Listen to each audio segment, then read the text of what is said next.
everyone, Traci here with Kokokahn Essential Oils. Wanted to share 3 benefits of patchouli essential oil with you. Patchouli essential oil is a unique oil in the sense that it gets better with age. You can even buy vintage patchouli that's 20 plus years old.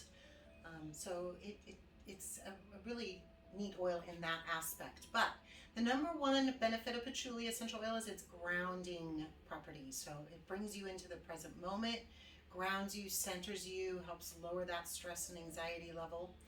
That's probably one of my favorite ways to use it.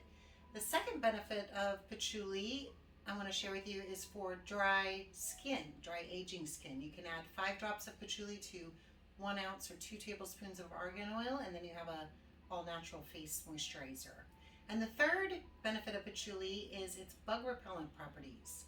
It's one of my favorites for repelling bugs so you don't get bit. And for that, you can there's 2 options. Add 5 drops to 1 ounce or 2 tablespoons of aloe gel and spray on your skin. Or you can put it in a diffuser if you're sitting out on the porch or in an outdoor environment that you have accessibility to power, that you can diffuse patchouli while you're sitting outside. That will keep the bugs away too. So thank you guys so much for watching. Subscribe to my YouTube channel if you get a chance. Pop over to the website at kokokahn.com and I will see you next time.